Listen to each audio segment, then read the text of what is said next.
For centuries, the night sky had been humanity's greatest mystery. People stared upward from rooftops, deserts, and mountaintops, wondering if something stared back. Radios listened.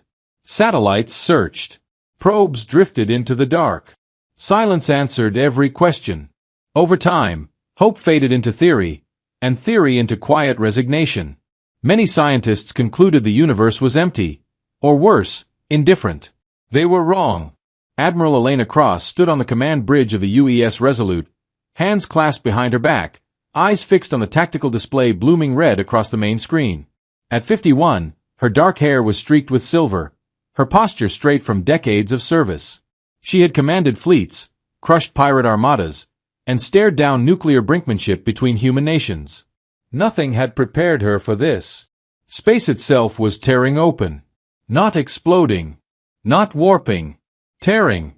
A rip formed beyond the moon's orbit, stretching like a wound across reality. From it poured massive silhouettes, angular, armored, and moving with mechanical precision. One by one, then dozens, then hundreds. They didn't rush. They arrived. Confirmed count now at 316 vessels, said Lieutenant Arjun Hale, his voice tight as he worked the sensor array. Admiral, their smallest ship is larger than the Resolute. Elena exhaled slowly. Earth's entire unified fleet numbered 87 combat-capable ships. They were surrounded.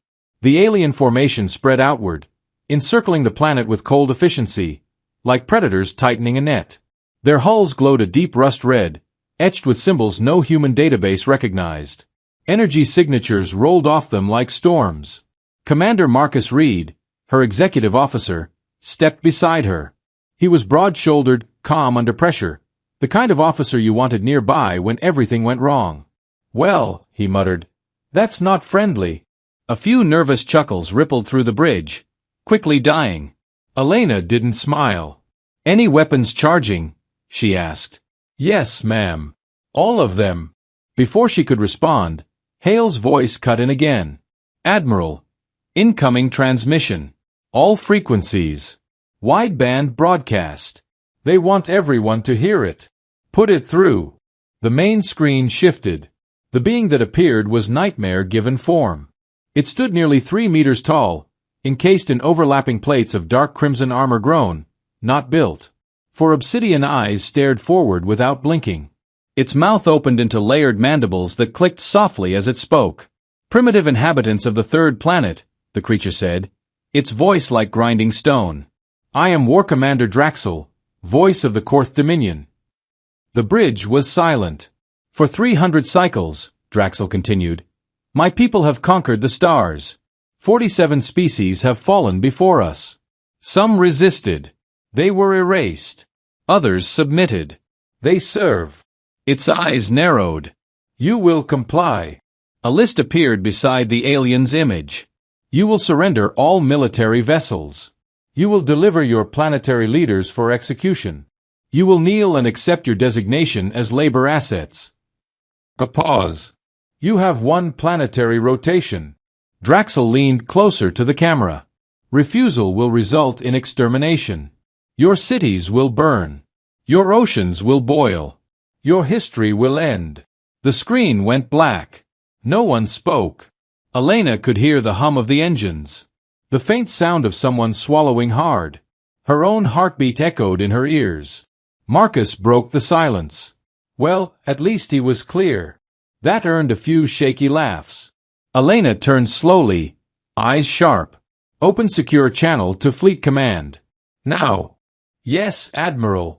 And I want every scrap of data we have on the Korth Dominion. Culture. Warfare. Biology. Especially failures. Failures? Hale asked. Elena nodded. Nothing conquers the galaxy without bleeding somewhere. She stepped toward the viewport, gazing down at Earth. Blue, fragile, unaware. Billions of lives hanging on decisions made in a metal room far above the sky. Somewhere down there was her son, finishing university, probably watching emergency broadcasts with everyone else. Marcus joined her quietly. We can't win a straight fight. I know. Then what do we do? Elena didn't answer immediately. Humanity had faced extinction before. Ice ages. Plagues. World wars. Every time, survival had demanded something beyond strength. It demanded defiance. "We don't kneel," she said at last. "Not to bullies. Not to monsters. Not to gods." Marcus studied her face. "You have a plan." "Not yet," Elena admitted. "But I will." Behind them, Earth's fleet began to maneuver, not to attack, but to stand its ground. And somewhere beyond the stars, an empire that had never been challenged finally met a species that refused to bow. The United Earth Emergency Council convened beneath 2 kilometers of solid rock. The Geneva Deep Vault had been designed for nuclear war, not alien invasion, but fear adapted quickly. 24 representatives sat around a circular chamber of steel and stone, holographic displays flickering above the table. Every screen showed the same thing, a ring of alien warships encasing Earth like a noose. Admiral Elena Cross stood at the center. She hadn't slept. None of them had. Secretary General Thomas Kincaid, a thin man with tired eyes and a diplomat's careful voice, cleared his throat. "Admiral, you've heard the ultimatum. The Council needs your assessment." Elena didn't hesitate. "If we surrender, humanity dies slowly. If we resist conventionally, we die quickly. Either way, submission is extinction." A murmur spread through the chamber. Counselor Anika Voss leaned forward, hands clasped. "They offered survival. Labor status, yes, but survival. Is annihilation preferable?" Elena's gaze hardened. Every species that accepted those terms ceased to exist within a generation. The Korth don't preserve cultures. They consume them. General Rafael Dominguez, commander of the Pacific Defense Forces, nodded. "Our intelligence confirms it. Slave populations average a lifespan of 4 years." Silence followed. Kincaid rubbed his temples. "Then what alternative do you propose?" Elena activated her datapad. Images filled the air, wrecked alien ships, battlefield recordings, fragments of intercepted data. "They're not invincible," she said. "In 3 documented campaigns, the Korth suffered heavy losses. One species destroyed nearly 40% of an invasion fleet before falling." "And still lost," Kincaid said. "Yes," Elena agreed. "But they made the Korth bleed. That matters." Dr. Mira Chen rose from her seat near the wall. Small, sharp-eyed, Earth's foremost xenobiologist, until yesterday a mostly theoretical title. "Korth physiology is impressive," she said, enlarging a hologram of a Korth warrior. "Dense exoskeleton, redundant organs, extreme strength. But they have weaknesses." She highlighted glowing points along the image.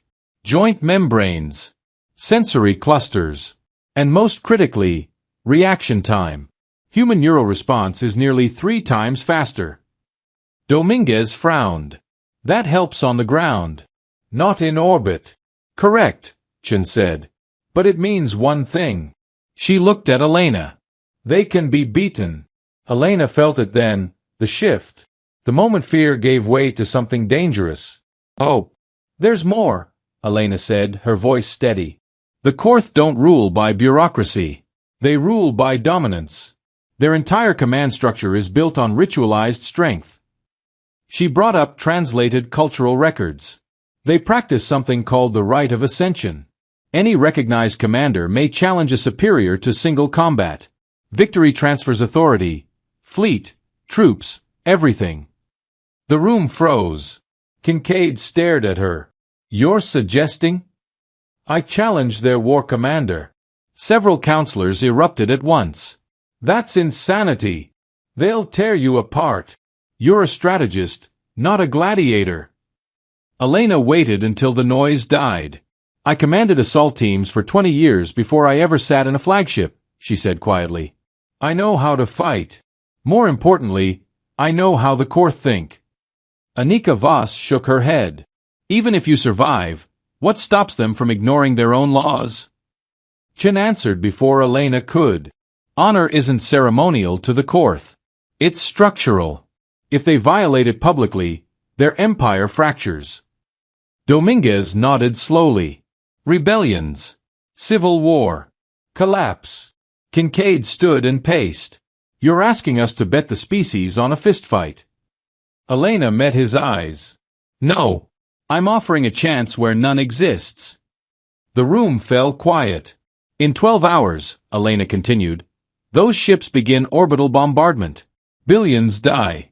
If I lose, nothing changes. If I win, she let the words hang. We gain their fleet, Dominguez said softly. And our freedom, Elena finished. The vote was brutal. Close. Emotional. When it ended, authorization was granted. Marcus caught up to her in the corridor outside. You know this probably kills you. Elena gave a tired smile.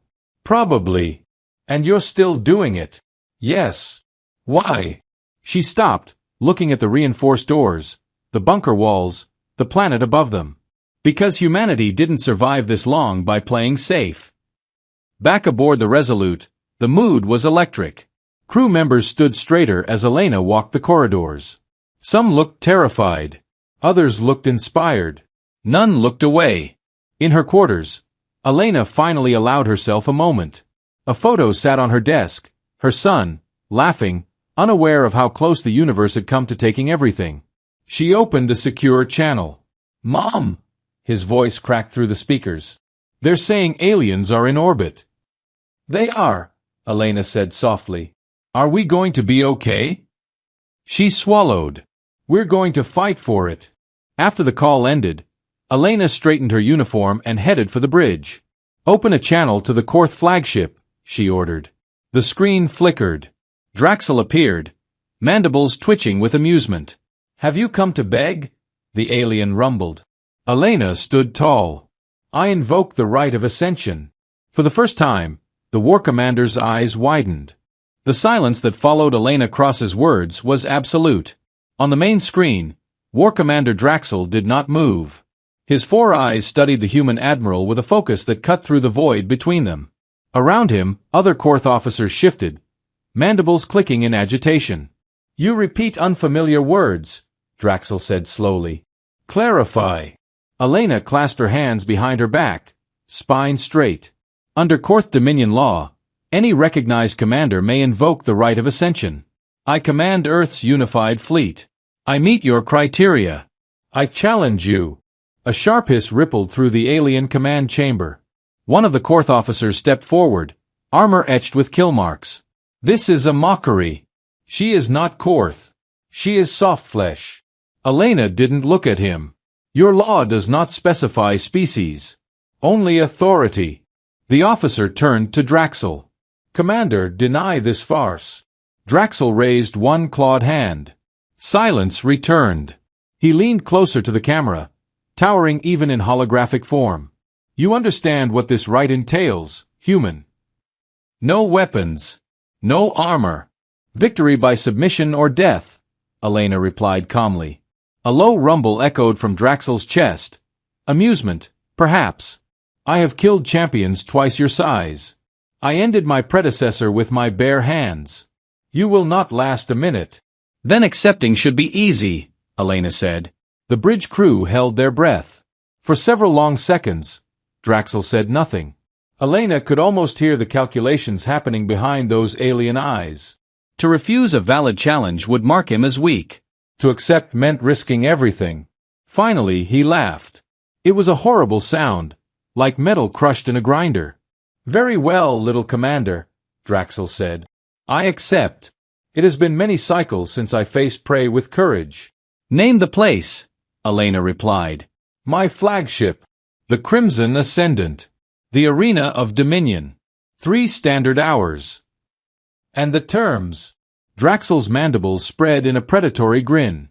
If you win, my fleet is yours. If you lose, your species kneels, and I will personally ensure your death is slow. Understood, Elena said. The transmission cut. For a heartbeat, no one spoke. Then the bridge erupted. What the hell just happened? She actually did it. Admiral, are we insane or brilliant? Marcus pushed through the noise, his expression grim. You forced his hand. He couldn't refuse, Elena said. Not without losing control. And if he cheats? He won't, she replied. Too many eyes watching. Preparations began immediately. The Resolute maneuvered closer to the alien flagship while medical teams ran last-minute scans. Dr. Chen briefed Elena one final time, projecting anatomical weak points. Joint membranes, Chen said. Throat channel. Primary optic node. Don't try to overpower him. You won't. Elena nodded. I won't. Marcus stood off to the side, arms crossed. If this goes wrong, you take command, Elena finished. And you make them pay. He nodded once. It's been an honor. Not yet, she said. Save that. The shuttle crossed the void alone. No escort. No weapons. Just a single human vessel drifting toward a ship that could swallow it whole. Inside, Elena sat strapped in, breathing slow and steady. She wasn't afraid of dying. She was afraid of failing. The Crimson Ascendant loomed ahead, its hull carved with symbols of conquest, its hangar doors opening like the mouth of a beast. Korth guards met her at the airlock, towering, silent, armored in ritual markings. They said nothing as they escorted her through corridors that smelled faintly of metal and ozone. Elena memorized everything. Turns. Elevation changes. Structural seams. If she survived the fight, she might still need to escape. The arena lay at the heart of the ship. A massive circular chamber, its floor polished black, reflecting the overhead lights like a dark mirror. Thousands of Korth warriors filled the surrounding tiers, mandibles clicking in anticipation. At the far end, Draxel waited. Close, he was terrifying. Nearly 3 meters tall, layered muscle beneath hardened plates, scars crisscrossing his body, proof of 100 victorious duels. He raised his arms as Elena stepped into the ring. Behold, Draxel thundered, the human who believes herself my equal. Laughter rippled through the stands. Elena ignored it. She stopped at the center, feet shoulder-width apart, breathing steady. Draxel descended into the arena, each step shaking the floor. You should kneel, he said quietly, so only she could hear. I may grant you a quick death. Elena looked up at him, blood already pounding in her ears. No, she said. I don't kneel. Draxel's eyes flared. He stepped back and raised one claw. Sound the gong. The deep metallic strike echoed through the chamber, vibrating through Elena's bones. The fight had begun. Draxel moved first, faster than his size suggested. A massive claw swept toward her head. Elena ducked, rolled, and felt the wind of the strike pass inches above her skull. She countered instantly, driving her fist into the joint beneath his shoulder plating. It felt like hitting reinforced steel. Draxel barely flinched. He backhanded her across the arena. Elena hit the floor hard, pain exploding through her ribs. The crowd roared. She forced herself up. Not broken. Not yet. And somewhere above the arena, millions of humans watched, realizing their fate now rested on one person refusing to fall. Pain became Elena Cross's entire universe.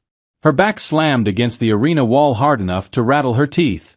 The impact drove the air from her lungs in a choking gasp, white light exploding behind her eyes. Before she could recover, Draxel was on her again. His clawed fist crashed down where her head had been a heartbeat earlier, denting the metal floor. Too slow, she thought. I can't let him corner me. Elena rolled, barely regaining her feet as the Korth war commander advanced. Each step he took sent vibrations through the arena, confidence radiating from every movement. You disappoint me already, Draxel growled. I expected more. He lunged. Elena dodged, sliding beneath his reach and driving her elbow into the softer membrane behind his knee. She felt resistance, then a satisfying jolt as the joint bent the wrong way. Draxel roared. The sound shook the stands. The crowd reacted instantly, mandibles clattering, bodies leaning forward. This was unexpected. No challenger had ever injured Draxel so early in a duel. He retaliated with terrifying speed. A massive arm caught Elena across the chest, lifting her clean off the ground and hurling her across the arena. She hit the floor and skidded, pain ripping through her side. Something cracked. Probably more than one rib. Her vision blurred. Blood filled her mouth. Get up. She pushed herself upright as Draxel stalked closer, his movement still powerful but no longer effortless. You bleed, he he said, amused. Good. That means this will be memorable.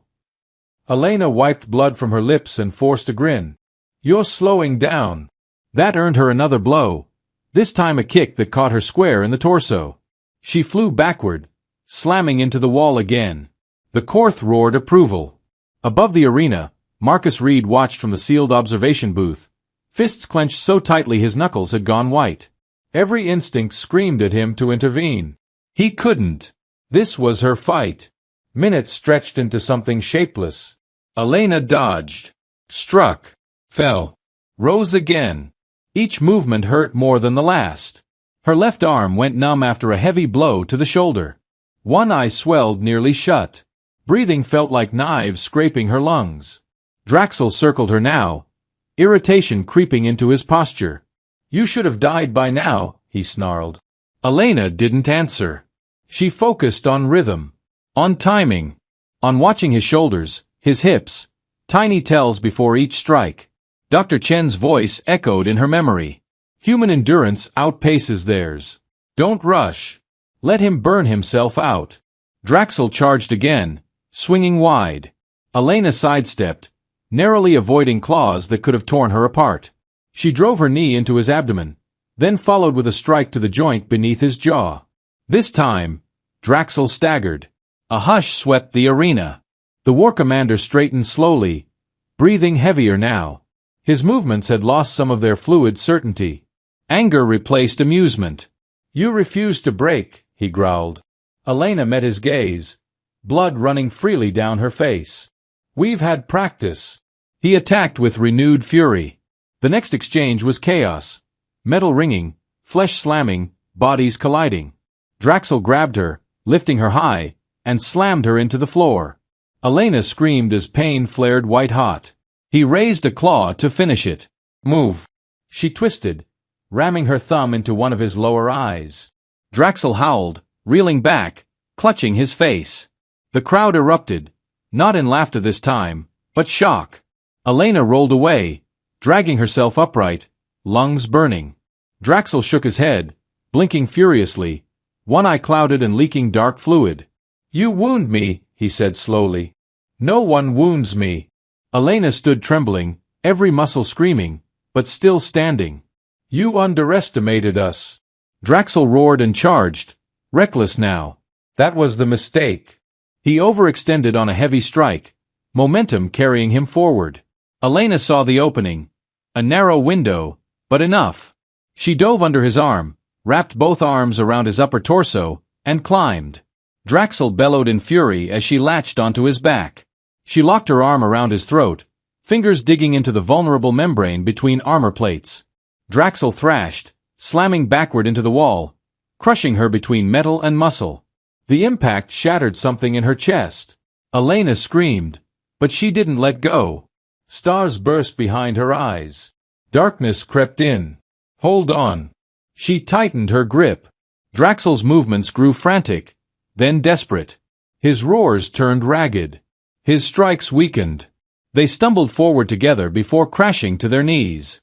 The arena was dead silent. Elena released her hold and slid off him, barely able to stand. Draxel knelt, head bowed, gasping. She stood in front of him, swaying. Yield, she whispered. Draxel lifted his head. For the first time, fear flickered in his eyes. He lunged weakly. Elena sidestepped and used his own momentum, twisting, forcing him onto his back. She placed her knee against his throat, fingers pressing into the damaged eye. Yield, she said louder now. The silence stretched. Then Draxel's mandibles clicked once, twice. I yield. The words echoed like thunder. The arena erupted, not with rage, but disbelief. Elena staggered back, barely staying on her feet. She had done it. Against strength. Against terror. Human endurance had won. For several heartbeats, no one moved. The arena, once deafening with alien roars, had gone utterly silent. Thousands of Korth warriors stared down at the scene before them, unable to process what their eyes were telling them. Their undefeated war commander lay on his back. Defeated. By a human. Elena Cross stood a few steps away, swaying, bloodied, barely upright, but standing. Pain screamed through every nerve in her body, yet she forced herself not to collapse. Not yet. Draxel remained still, mandibles twitching. Slowly, with visible effort, he pushed himself upright and bowed his massive head. "I have yielded," he said again, louder this time. "By the right of ascension, command passes." A ripple passed through the stands. Not anger. Shock. Some Korth warriors hissed in disbelief. Others watched Elena with something dangerously close to awe. Elena drew a slow breath, every inhale burning. She straightened as much as her broken body allowed and raised her voice. "I am Admiral Elena Cross of Earth," she said. "By your law, I now command this fleet." Her words echoed across the chamber. No challenge came. No blade was drawn. The Korth were many things, but oathbreakers were not among them. The medical bay aboard the Crimson Ascendant felt colder than space itself. Alien medics worked carefully around Elena's battered form, using tools never meant for human anatomy. Her ribs were cracked, one shoulder partially dislocated, internal bruising everywhere. But she was alive, and the galaxy was changing. News spread faster than light. Across Earth, people poured into streets, into shelters, into places of worship. Some laughed, some cried, some simply stared at the sky, whispering her name. On conquered worlds across the Korth Dominion, slaves heard the rumors through guarded whispers. The war commander fell. A human beat him. The law holds. Hope, a thing long thought extinct, began to stir. Elena didn't get long to rest. 3 hours after the duel, she was summoned. The Council of Elders chamber was ancient, older than many of the worlds the Korth had conquered. Bones of defeated species adorned the walls, trophies of centuries of domination. 12 elders waited. They were old, their armor faded, their movements slow, but their eyes were sharp. "You have created a crisis," said Elder Varesh, her voice gravelly with age. "By our law, you now command 300 warships and 500,000 warriors." Elena stood, leaning slightly on a brace. "I didn't create this. Your system did." Murmurs rippled through the council. "You are not Korth," another elder snapped. "You cannot rule us." Elena met his gaze. "Your laws say otherwise." Silence. Varesh studied her. "What do you intend to do, human?" Elena didn't hesitate. "First, withdraw all Korth forces from human space immediately." Several elders surged to their feet, mandibles clattering. "Impossible! You would show weakness. Our enemies would smell blood." Elena raised her voice. "Pain be damned. Your greatest general was defeated by a human with no armor and no weapons. If that isn't blood in the water, nothing is." The elders stilled. "Second," Elena continued, "you will begin dismantling your slave system." The chamber erupted. "Unacceptable. Our economy depends on it. You would collapse the Dominion." Elena's expression hardened. "Then it deserves to collapse." Varesh leaned forward. "You ask us to abandon 3 centuries of conquest." "No," Elena said. "I'm telling you to evolve, or be destroyed by your own stagnation." The elders whispered among themselves, tension thick as vacuum. "And if we refuse?" Varesh asked. Elena met her gaze steadily. "Then I use the fleet I just won to enforce compliance." The chamber fell silent. Finally, Varesh exhaled slowly. "You are a dangerous creature, human." Elena gave a tired smile. "We get that a lot." The vote lasted hours. When it ended, the Dominion had changed forever. The Korth fleet began withdrawing from human space within the day. Orders went out across conquered systems. Slavery was to be phased out, oversight imposed, rebellions negotiated instead of crushed. Not everyone obeyed, but enough did. 6 months later, the UES Resolute returned to Earth. This time, it wasn't alone. Korth vessels followed in respectful formation, not as conquerors, but as escorts. Marcus Reed waited at the dock, older now, eyes tired, but smiling when he saw her. "I still think you're insane," he said, clasping her shoulder carefully. Elena laughed, wincing. "That's fair." "So what now?" he asked. "You're technically an alien general." Elena looked up at the sky. Now comes the hard part. Making sure this actually means something.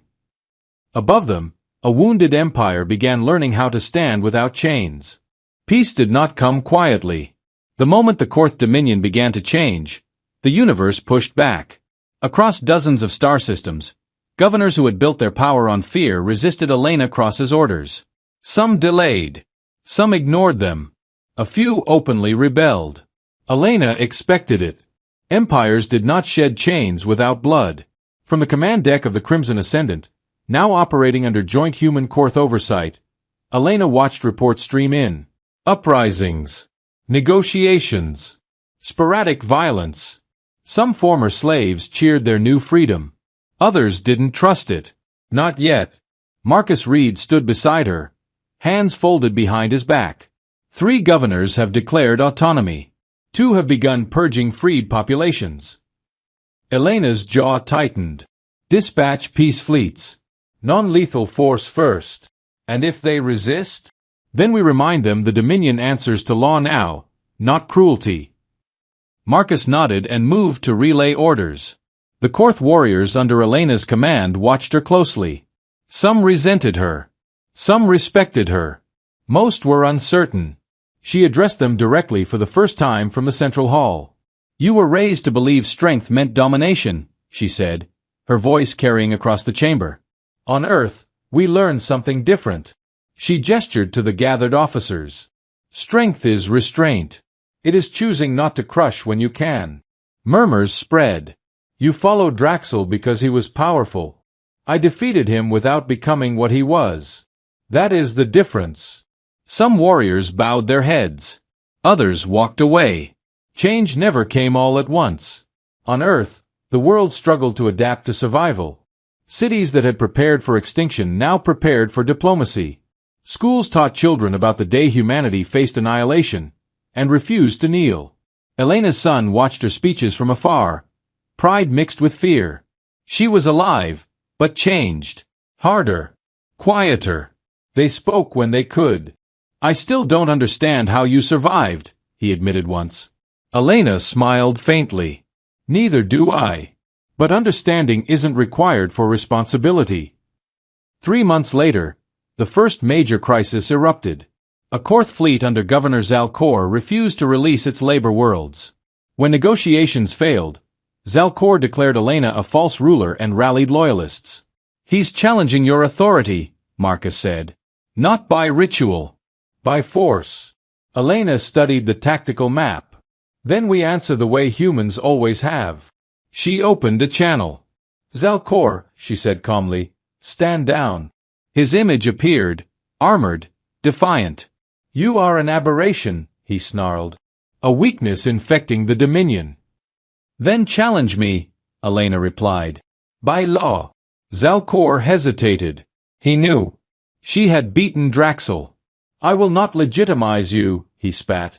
Then you forfeit legitimacy yourself, Elena said. And the fleet will see it. She cut the channel. What followed wasn't a massacre. It was precise. Human Korth task forces disabled Zalcor's ships without annihilation. Boarding teams overwhelmed his command deck. He was taken alive. Before the assembled fleet, Elena offered him the right. He refused. His own warriors turned away. The rebellion collapsed within days. Not all victories were clean. Some worlds fell into chaos after sudden liberation. Economies collapsed. Old grudges resurfaced. Elena spent countless hours mediating conflicts she barely understood. There were nights she couldn't sleep. Nights she wondered if she had simply replaced one form of suffering with another. Marcus found her once staring out at the stars. You did the impossible, he said. You changed an empire. Elena shook her head. No. I broke it. Now I have to make sure it becomes something better. A year after the duel, the Interstellar Accord was signed. The Korth Dominion ceased being a conquering empire and became a coalition.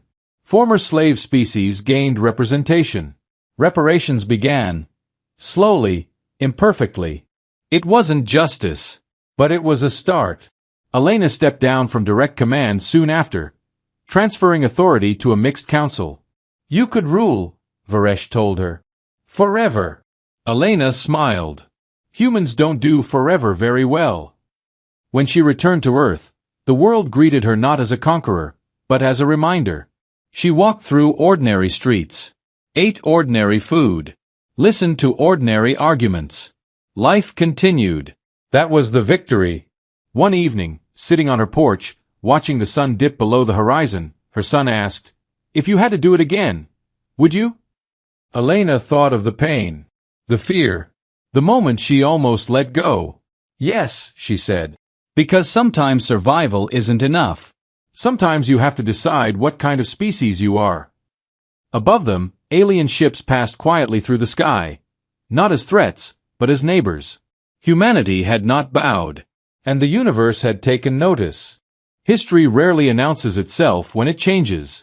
There was no thunder the day the Korth Dominion formally dissolved its conquest charters. No galactic fanfare when the last labor camp was dismantled. No single moment the universe could point to and say, "This is when everything became different." Change came quietly. It arrived in trade agreements instead of invasion routes, in translators replacing chains, in former slaves sitting beside former conquerors at negotiation tables, uncertain but free. And at the center of it all, whether she wanted the title or not, stood Elena Cross.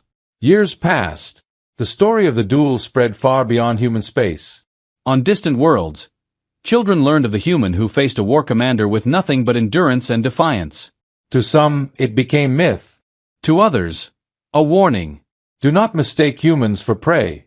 Elena refused monuments. She declined titles, honors, and offers of permanent power within the reformed dominion. When asked why, she always gave the same answer. Empires should fear becoming dependent on one person. Instead, she taught. Military academies invited her to speak, not about tactics, but about restraint. Diplomats studied her decisions as case studies in asymmetric survival. Philosophers argued over whether she had saved the Korth or destroyed what they were. Elena accepted none of it. She measured success more quietly. On a former labor world called Sereth, a child walked to school without guards for the first time. On another, a Korth officer resigned rather than enforce old punishments. On Earth, the night sky no longer felt empty. Those were victories. One evening, Elena stood alone on a cliff overlooking the ocean near her home. The air smelled of salt and rain. Her son joined her, older now, carrying the weight of knowing what almost had been lost. "They're still talking about you out there," he said. "Some worlds call you the breaker of chains." Elena smiled faintly. "I didn't break them. I just pulled hard enough for everyone else to see they could snap." "Do you ever regret it?" She considered the question carefully. "I regret the pain," she said. "I regret the lives lost before anyone listened. But the choice." She shook her head. "No. Because kneeling would have been easier. And easy choices rarely make a future worth living in." Her son nodded, watching the stars. "Do you think the universe fears us now?" Elena followed his gaze. "No," she said. "I think it understands us."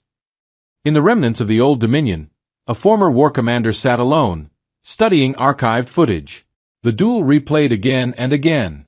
Not in anger. In contemplation. He had been stronger, larger, deadlier, and yet he had lost. Not because the human was more powerful, but because she refused to yield. The lesson unsettled him. Perhaps strength was not what he had been taught. Decades later, humanity took its place among the stars, not as conquerors, but as something far more dangerous. An example. When new empires rose and considered expansion through force, advisors whispered a familiar warning. Remember Earth. When tyrants demanded submission, resistance movements shared an old human saying, translated into 100 languages. We do not kneel. Elena crossed past quietly in her sleep many years later. No state funeral. No grand procession. At her request, her ashes were scattered at sea. Across the galaxy, ships paused for a single minute of silence. On worlds she had never visited, people looked up and remembered a story. Not of a warrior who conquered, but of a human who stood. Humanity would face new threats, new wars, new mistakes, but the universe would never again assume they would bow. Because once, Just once, when extinction loomed and the stars themselves seemed hostile, a human looked into the eyes of an empire and said, "No,